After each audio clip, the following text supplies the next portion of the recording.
Hello good evening everyone. मैं doctor Swati Sharma English सूत्रा में आप सभी का स्वागत करती हूँ। कैसे हैं आप सभी? और जो कि आप जैसा कि आप जानते हैं कि मेरी जो है सीरीज़ चल रही है the path to victory series, और उसके क्वेश्चंस मैं करवा रही हूँ। ये मेरी बुक है जो मिलती है मेरे ही ऐप पर, और उसके ही क्वेश्चन सीरीज़ में करवा रही हूँ। हिस्ट्री ऑफ इंग्लिश लिटरेचर के अभी तक मैं जो क्वेश्चंस करा चुकी हूँ 80 तक क्वेश्चंस करा चुकी हूँ बुक के, और आज उससे आगे के क्वेश्चंस करा रही हूँ। इसके अलावा मैं ग्रामर के क्वेश्चंस भी लेती हूँ, तो आज मैं आप लोगों के लिए लिटरेचर और ग्रामर दोनों के ही क्वेश्चंस लेकर आई हूँ। तो चलिए स्टार्ट करते हैं स्लाइड शो। DSSB का जो बैच है, देखिए वो चल रहा है, लाइव बैच है, 16 जनवरी से चल रहा है। ब्रिटिश लिटरेचर उसमें कंप्लीट होने वाला है। ब्रिटिश लिटरेचर के साथ ही उसमें इंडियन और American, other parts of the world का लिटरेचर, लिटरेरी टर्म्स, ये सारा जो है वो इसके बाद, अभी मतलब ब्रिटिश ख़त्म होने के बाद ये सब पॉइंट्स करवाए जाएंगे।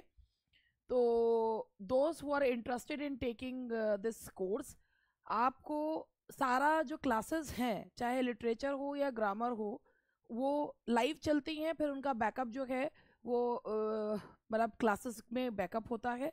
तो जहाँ से भी जो स्टार्ट करना चाहे, यानी कि डे 1 से वो स्टार्ट कर सकते हैं, अपनी स्पीड से पढ़ सकते हैं, क्लासेस को डाउनलोड करके पढ़ सकते हैं। एक लोगों के क्वेश्चंस होते हैं कि जैसे आज था कि आपके उसमें राइटर्स नहीं दिखते हैं। तो मैं आपको एक चीज़ बताऊं, मैं जब पढ़ाती हूँ DSSB का, तो मैंने ब्रिटिश वाले एज को एज वाइज डिवाइड किया हुआ है। एज में जितने राइटर्स आते हैं, तो DSSB में ना ऐसा नहीं होता UPTGT की तरह आप 4 राइटर्स पढ़ाओगे, या UPPGT की तरह आप उसमें जो है वो 17 राइटर्स पढ़ा दोगे। ऐसा नहीं, वो डिटेल्ड राइटर्स होते हैं। इसमें एक एज में जितने इंपॉर्टेंट राइटर्स होते हैं वो आपको सारे पढ़ाने पड़ते हैं। अब अगर आप मॉडर्न एज पढ़ा रहे हो, तो मॉडर्न एज में आप शुरुआत करोगे, जैसे इस समय मैं मॉडर्न एज पढ़ा रही हूँ, जोसेफ कॉनरेड भी पढ़ाओगे, रुडयार्ड किपलिंग भी पढ़ाओगे, उसके अलावा EM फॉस्टर के बारे में भी बताओगे, आप GK चेस्टरटन के बारे में भी बताओगे, HG वेल्स के बारे में भी बताओगे। तो फिर बात रहती है कि कितना कितना, भाई उतना जितना आपके क्वेश्चंस के से रिलेटेड जरूरी है। लिटरेचर वाला पार्ट ये है। आप लिटरेचर, क्योंकि अगर मैं तो ये कहती हूँ कि चलो 20 क्वेश्चन भी आएंगे ना, तो तुमको पता ना मुझको पता कहाँ से आएंगे, तो you must be well prepared for that. इसीलिए, और लिटरेचर के साथ मेरा जो ग्रामर का सेक्शन है, मैं उसमें स्टूडेंट्स को ग्रामर में जो पढ़ाती हूँ, ग्रामर में प्रैक्टिस कराती हूँ, पढ़ाती हूँ, वोकैबलरी कराती हूँ, सब कुछ है। और हमारे इसमें टाइम टू टाइम जो टेस्ट होते हैं, इसमें टेस्ट में इससे ऑनलाइन टेस्ट है, वो तो है ही। मैं स्टूडेंट्स के साथ जब टेस्ट लेती हूँ, तो मैंने कहा पढ़ा दिया, अब मैं टेस्ट ले रही हूँ। 25 क्वेश्चन ग्रामर के डाले, 25 क्वेश्चन लिटरेचर के डाले, पेडागोजी के डाले, फटाक से 60 क्वेश्चन का टेस्ट ले डाला। जो लाइव वैसे टेस्ट होता है वो अलग होता है। तो ये एक कंप्लीट बैच है। हाँ भाई, मैं फर्स्ट पेपर का नहीं करवाती, लेकिन बाकी ये है। तो DSSB का आपका वीडियो बैच है, इसका आपका लाइव बैच है। आप देख सकते हैं। आपको क्या करना है कि आपको ऐप डाउनलोड करना है। कम से कम आप ऐप डाउनलोड करके देखिए। हमारी एक पॉलिसी है कि हम कभी भी स्टूडेंट्स अगर ऐप डाउनलोड करते हैं, we never make a call to them. अगर क्योंकि कोई फ़ायदा नहीं है। लोग ABC नाम से ऐप डाउनलोड कर लेते हैं, PPP नाम से ऐप डाउनलोड कर लेते हैं। तो ऐसे जो लोग इस नाम से कर रहे हैं, वो वैसे भी किसी चीज़ में इंटरेस्टेड तो है नहीं। हमारा मानना ये है कि भाई अगर कोई ऐप डाउनलोड करेगा, किसी को ज़रूरत होगी, तो वो आपको अपने आप कॉल करेगा। अगर ज़रूरत नहीं है तो हम कितनी कॉल कर लें, जिस सामने वाले को नहीं खरीदना तो उसे नहीं खरीदना। तो वही चीज़ है कि आप इस ऐप पर आपकी जो भाई हम आप जानते हैं आपकी प्राइवेसी हमारे लिए बहुत मायने रखती है। जब तक आप हमें कॉल ना करें, AI जनरेटेड लीड्स में हमारे मतलब AI फ़ोन कॉल्स शुरू हुई थी, वो भी हमने रुकवा दी कि हमें नहीं पसंद है वो चीज़। तो ये आप लोग देख सकते हैं, इंग्लिश सूत्रा की ये जो है चीज़ें हैं, आप देख सकते हैं अगर आपको अच्छा लगे तो। कई लोगों को ये चीज़ें बहुत ब्लंट लग सकती हैं, मगर मैं अब जैसी हूँ वैसी हूँ। और इसके बाद UKLT का बैच है। ये बैच, क्योंकि UKLT सिर्फ UK के ही उत्तराखंड के ही लोग भर सकते हैं, तो इसीलिए इस बैच में हमने जो रखी हैं चीज़ें, वो इसमें हमारी एक टेस्ट सीरीज़ हमने दी है फर्स्ट पेपर के लिए। सेकंड पेपर के लिए ये एक लाइव और वीडियो दोनों है इस वाले बैच में। इसकी सारी हमने यूनिट्स बना रखी हैं। यूनिट्स में कौन कौन से टॉपिक्स कवर हो गए वो दिए हुए हैं।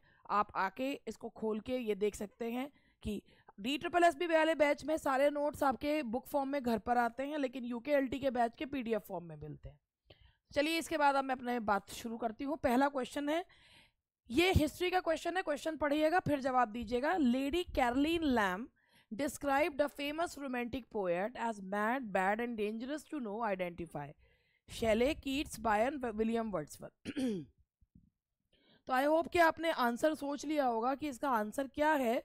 लेडी कैरोलिन लैम ने, ये जो कहते हैं ना, ये टाइटल भी किसके लिए दिया जाता है? बायरॉनिक हीरो के लिए दिया जाता है। बायरॉनिक हीरो वो होता है जिसमें हीरो वाली कोई क्वालिटीज नहीं होती हैं। तो ये जो लेडी लैम ने mad, bad and dangerous to know, और जहाँ से बायरॉनिक हीरो का कॉन्सेप्ट आया, वो किसके लिए कहा है? लॉर्ड बायरन के लिए कहा है। बायरॉनिक हीरो का सबसे अच्छा एग्जाम्पल है Saturn. How many lines Keats Endymion comprises? Keats की, जिसे कीट्स ने फीवरिश अटेम्प्ट कहा है, एंडीमियन अब्रेंसिक शेफर्ड है, उसमें 4 सेगमेंट्स में 1000 लाइन्स हर सेगमेंट में है, तो 4000 लाइन्स हैं। एंडीमियन में 4 सेगमेंट्स हैं, हर सेगमेंट में 1000 लाइन्स हैं, तो 4000 लाइन्स हैं। Frankenstein was written by, Frankenstein किसने लिखा है? Walpole, Mary Lamb, Mary Shelley and Radcliffe. पहली बात, फ्रैंकेनस्टीन को, ये एक गोथिक नॉवल है। 18वीं सेंचुरी में ये गोथिक नॉवेल्स जो हैं वो, भाई 19th सेंचुरी में गोथिक नॉवेल्स जब शुरू हुए, तो जो गोथिक नॉवेल्स थे फुल ऑफ जो है हॉरर, सस्पेंस, हॉरर और सुपरनैचुरल एलिमेंट से भरे हुए होते थे। लेकिन ये जो नॉवल है फ्रैंकेनस्टीन, जिसे मॉडर्न प्रोमेथ्यूस भी कहा जाता है, इसे प्रीकर्सर ऑफ साइफाई कहा जाता है, यानी कि साइंस फिक्शन का प्रीकर्सर। ये लिखा था फ्रैंकेनस्टीन मैरी शेले ने, और ये उन्होंने अपने फादर को डेडिकेट किया था। The subtitle of Frankenstein is, Frankenstein का सबटाइटल है modern Prometheus. The subtitle of Frankenstein is modern. मैंने पहले ही बता दिया, let me give you some time as well. Who wrote A Vindication of the Rights of Women? Mary Shelley, Mary Wollstonecraft, Mary Ann Evans, Mary Lamb. देखिए ये जो किताब है ये अपने आप में पहली फेमिनिस्टिक राइटिंग की किताब मानी जाती है, फेमिनिस्ट पर्सपेक्टिव से लिखी हुई। इसमें यह कहा गया है कि आदमी और औरत, men and women are equal and women should not be marginalised, और इसमें women should be termed equal in terms of education, कि एजुकेशन तो दोनों को समान दी जानी चाहिए।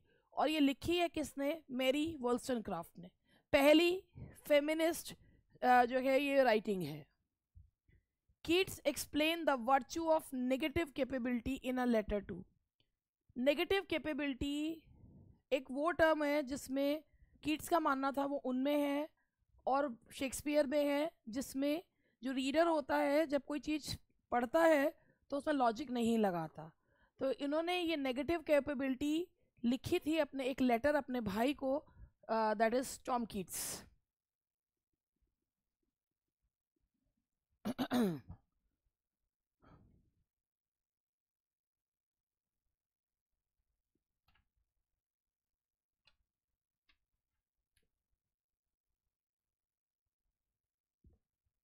चलिए आगे बढ़ते हैं। On the knocking at the gate in Macbeth was written by Leavis, एल्सिनाइड्स, AC ब्रेडले या थॉमस क्विंसी। देखिए हाँ जी, on the knocking at the gate in Macbeth ये लिखा है, ये एक बहुत ही फेमस वर्क है डी क्विंसी का। ये मकबेथ के पोर्टर सीन पर आधारित है, एक्ट सेकंड सीन थर्ड पर आधारित है, एक्ट सेकंड सीन थर्ड पर आधारित है। On knocking at the gate in Macbeth, one of the finest works of De Quincey.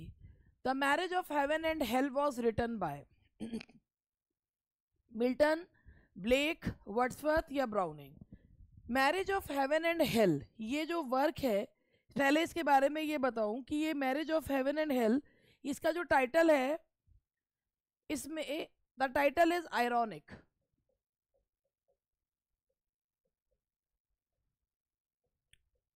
इसमें उन्होंने ही make ironic reference to Emanuel Swedenborg, Heaven and Hell. The title is ironic. Uh,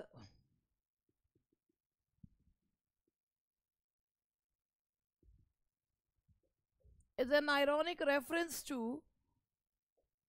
Emmanuel's Heaven and Hell.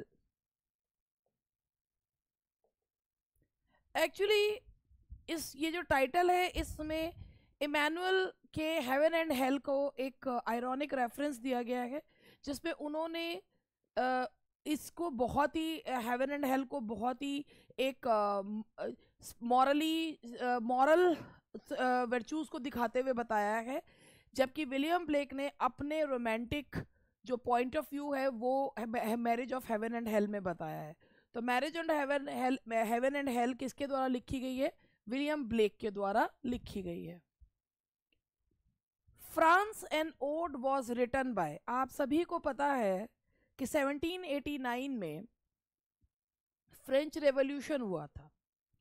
इस revolution से ना केवल France में बल्कि England में भी एक आज़ादी के बीज जो है वो डले थे।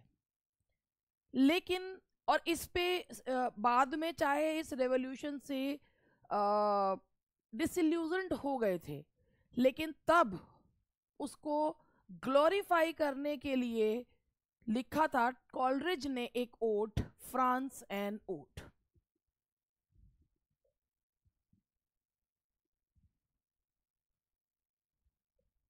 कॉलरिज का है France and ode. Which of his poem story did Keats take from Burton's Anatomy of Melancholy? ये जो रॉबर्ट बर्टन की Anatomy of Melancholy है, जिसके फर्स्ट पार्ट में उन्होंने causes of melancholy और सेकंड पार्ट में उन्होंने जो रेमेडीज टू मेलंकली बताए हैं, तो कौन सी पोएम की जो स्टोरी है वो उन्होंने ली है बर्टन के Anatomy of Melancholy? लामिया, Isabel, Hyperion या एंडीमियन? हाइपीरियन और एंडीमियन तो इसमें है ही नहीं, तो अब आप खुद सोचिए कि कौन सा जो है वो इसका होगा। That is Lamia the serpent woman.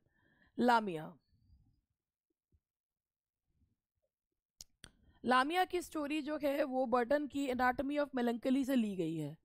In which poem do we find the light winged dryad of the trees? Keats की पोएम है ओड टू नाइटिंगेल, उसमें लाइट विंगेड परी जो है वो कहा गया है नाइटिंगेल को। Ode to nightingale. Who was known as the Pope of Glasgow? Alexander Pope, Campbell, Walter Scott या Lord Byron?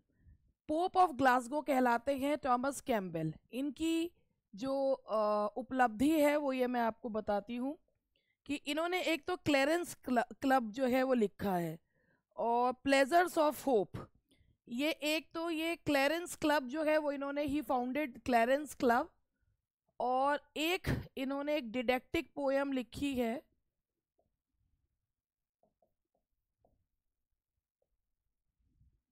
Didactic poem heroic couplet में है pleasures of hope.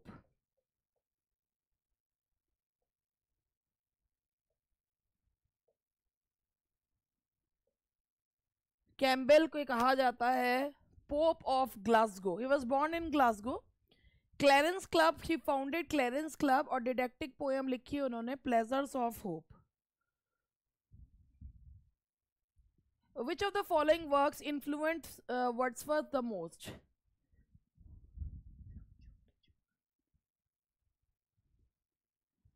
Shelley's Queen Mab, Byron's English Bards and Scotch Reviewers, William Godwin's Political Justice, none of these.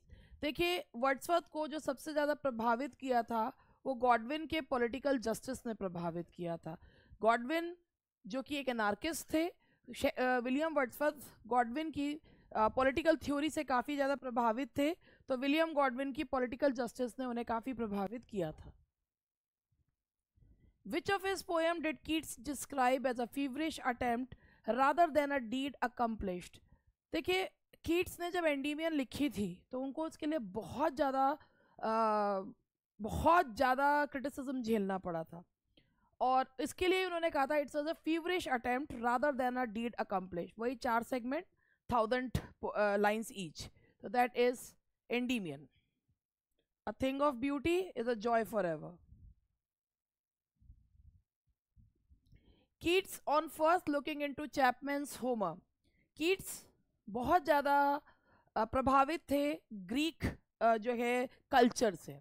But Keats जो है वो he was unable to read Greek. तो उन्हें ना बहुत खुशी हुई थी जब उन्होंने पहली बार चैपमैन के द्वारा ट्रांसलेटेड होमर को पढ़ा था. और उन्होंने एक सोनेट जो है डेडिकेट करा था on first looking into Chapman's Homer. That is a sonnet. Which famous English poet was so humble as to say, I think I shall be among the English poets after my death? किसने कहा था? Wordsworth, Keats, Bayern. भाई Wordsworth, Bayern और Shelley तो इतने humble थे ही नहीं. इतने हम्बल केवल एक ही थे, वो थे जॉन कीट्स, जिन्होंने कहा, जिनके मतलब शिलालेख है, जो एपिटैफ है, वो है Here lies the one whose name was writ in water. Who wrote the New Pygmalion? Walter Scott, William Hazlitt या ले हंट या G B Shaw? The new Pygmalion किसका वर्क है? It's a work by William Hazlitt. इसका Liber Amoris है, the new Pygmalion और Liber amorous.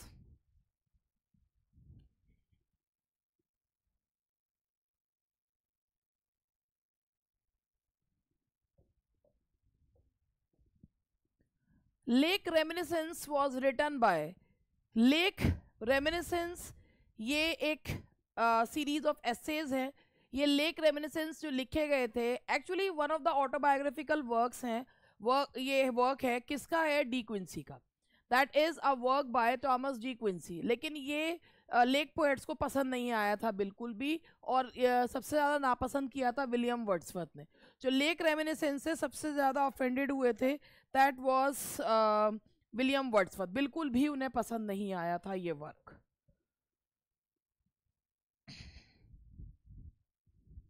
On heroes and hero worship was written by Carlyle, Arnold, J.S. Mill, John Ruskin. ये सारे Victorian writers हैं. और heroes and hero worship उन्हीं का लिखा हुआ है जिन्होंने चार्टिज्म लिखा है, उन्हीं का लिखा हुआ है जिन्होंने साटर रिजार्टर्स लिखा है. तो आई होप आप समझ गए होंगे. That is Thomas Carlisle.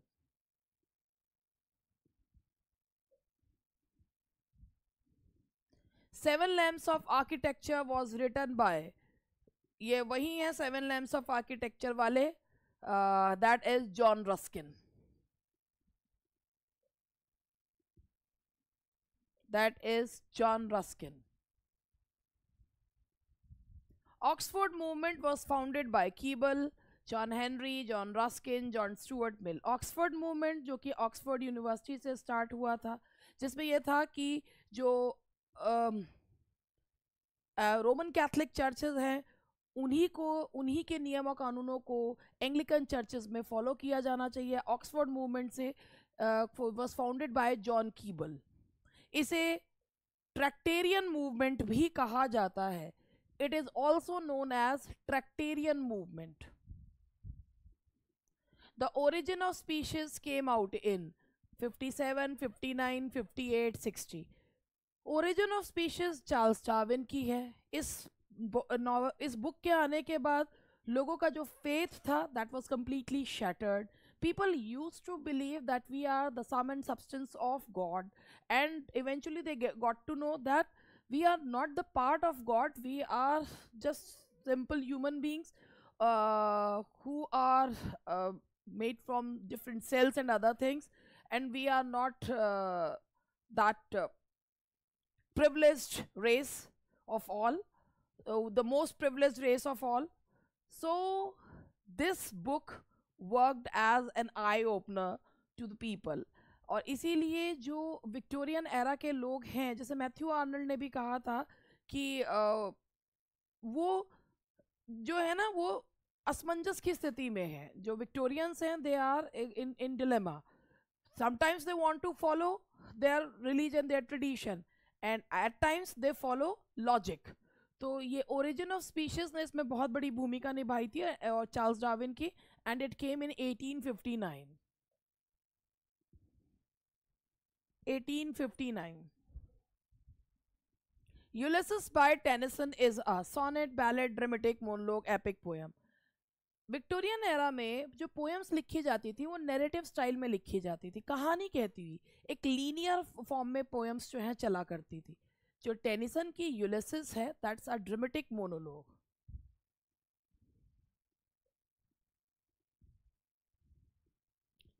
Tennyson's In Memoriam was written to commemorate the death of. Tennyson ने इन मेमोरियम लिखी, ये एक ऐसी पोएम थी जिसके बारे में कहा जाता है कि क्वीन विक्टोरिया भी इससे काफ़ी ज़्यादा जो है वो प्रभावित थी, और जिन्होंने कहा था कि बाइबल के बाद जो पोएम मुझे सबसे ज़्यादा आराम पहुंचाती है, जो बुक मुझे सबसे ज़्यादा आराम पहुंचाती है, वो है इन मेमोरियम। तो ये टेनिसन ने अपने दोस्त के लिए लिखी थी, and that is Arthur Hallam. That is Arthur haulm.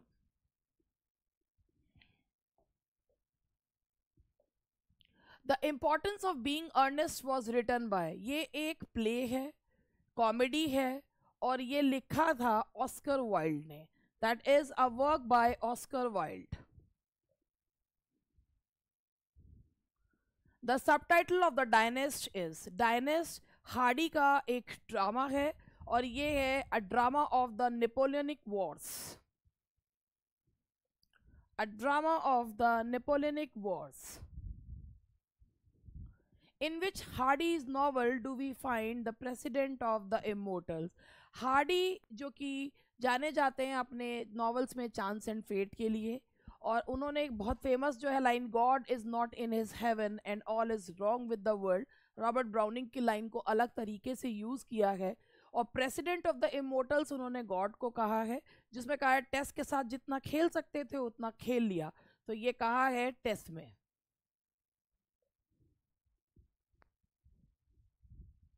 Wessex forms the background to the novels of Henry James, Hardy, Eliot, Charles Dickens. Wessex जो जाने जाते हैं हार्डी, जो कि एक रीजनल नॉवलिस्ट थे, that is Thomas Hardy.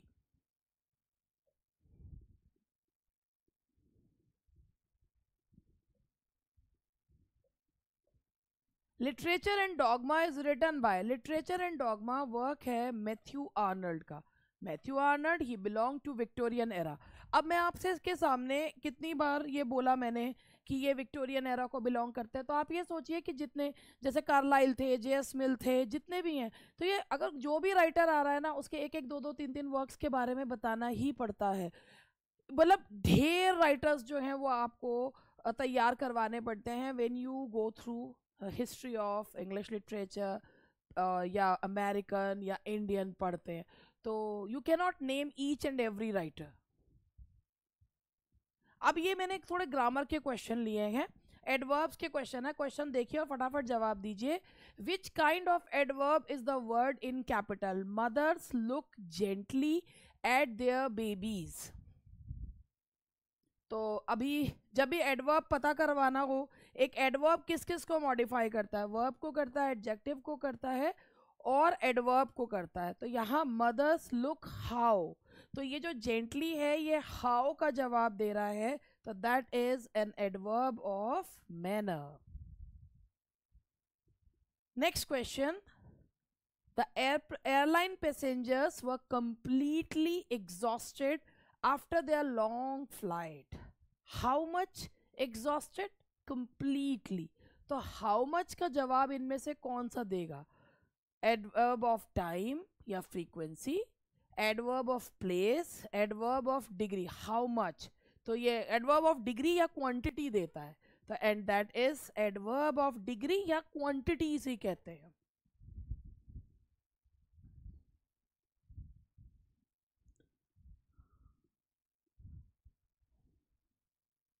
Which kind of adverb is the word in capital? Arvind coughed loudly to attract attention. Arvind coughed how?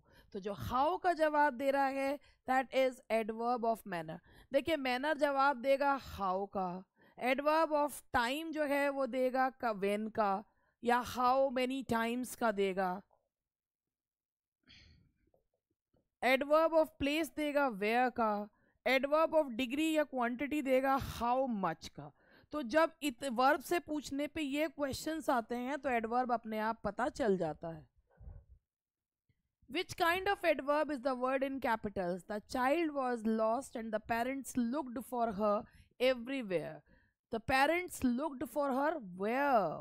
Where का जवाब दे रहा है, तो that is an adverb of place. Adverb of place. Which kind of adverb is the word in capitals? When he knocked at the door, he was asked to come inside. तो he was asked to come where? तो where का जवाब दे रहा है, so that is adverb of place. That is adverb of place. He usually cuts my hair how? तो how का जवाब देने वाला देखिए, he usually cuts my hair quickly. He usually cuts my hair quickly. How का जवाब दे रहा manner है, that is quickly.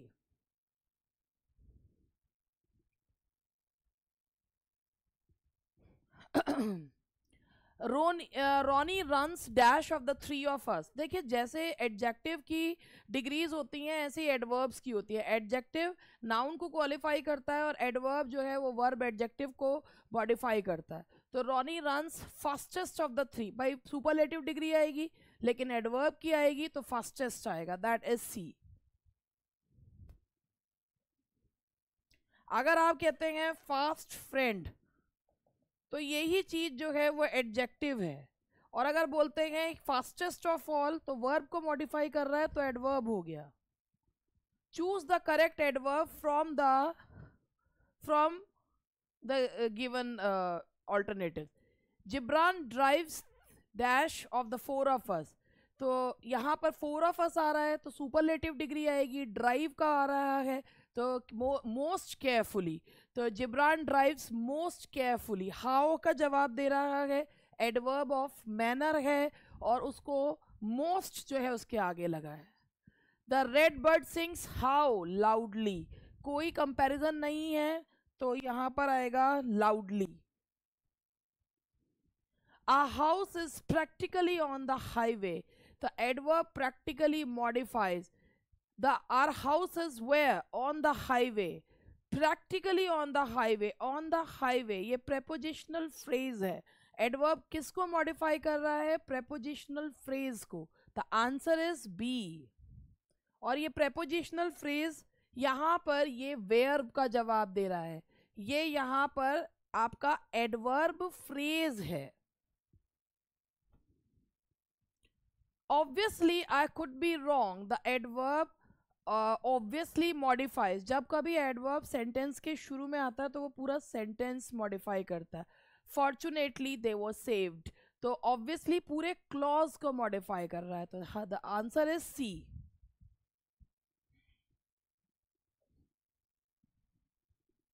My grandfather walks extremely slowly. The adverb extremely modifies. My grandfather walks how? Extremely नहीं, how? Slowly. तो how much? एक बहुत धीमे. तो मतलब adverb of degree है तो extremely किसको modify कर रहा है? Slowly को. तो adverb है, adverb को modify कर रहा है. Your friend drives a fast car. The word fast is, जैसे मैंने अभी आपको बताया, अगर यही फास्ट नाउन के पहले लगेगा तो that will be an adjective, और वर्ब के बाद लगेगा तो एडवर्ब. ये नाउन के पहले लग रहा है तो दैट्स एन एडजेक्टिव.